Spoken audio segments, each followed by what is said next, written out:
bila ada oposisi, maka selalu ada pandangan perspektif berbeda yang membuat masyarakat bisa menilai. Karena itu oposisi itu penting dan sama-sama terhormat.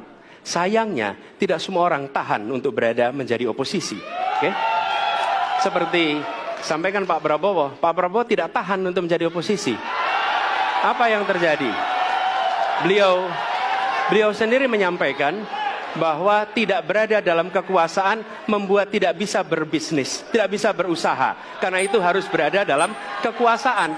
Kekuasaan lebih dari soal bisnis, kekuasaan lebih dari soal uang, kekuasaan soal kehormatan untuk menjalankan kedaulatan rakyat. Baik. Sekarang ini membawa perubahan dan istilahnya belum ada kepastian apakah Bapak akan tetap menjadi oposisi dan seperti apa, itu bagaimana sih Bapak? Kalau ternyata hasilnya berubah gimana? Kalau ternyata ada putaran kedua gimana? Kalau ternyata ada hasil berbeda gimana? Jadi kita tunggu sampai tanggal 20. Baru kemudian nanti kita akan sampaikan. Tapi saya berpesan tadi, benar. Bahwa di dalam proses pemilu itu akan ada selalu yang menang berada di pemerintahan, yang tidak berada di luar pemerintahan. Saya pegang prinsip itu aja. Prinsipnya yang dipegang. Bila menang berada di dalam pemerintahan, bila tidak menang maka berada di luar pemerintahan, dan dua-duanya sama-sama penting. Saya pernah katakan bukan di debat pertama, saya bilang bahwa jangan sampai kita tidak tahan berada di posisi oposisi.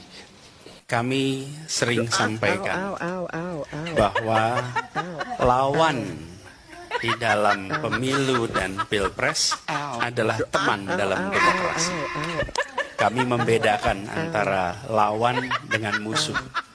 Kalau musuh saling menghabisi, kalau lawan saling menguatkan.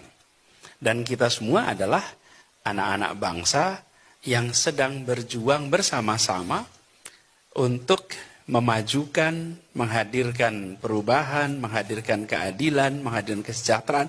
Itu semua yang kita kerjakan. Jadi ketika proses kampanye, ketika proses pemilu, memang posisinya posisi lawan. Tapi sesungguhnya kita adalah teman dalam demokrasi. Jadi bila datang waktunya, tentu saja kita siap untuk selalu berdiskusi, tukar pikiran, bertemu, dan tidak pernah sedikit pun ada bayangan bahwa ini adalah sebuah kontestasi yang tidak ada ujungnya. Anda ini berbahaya sekali. Anda memecah belah umat.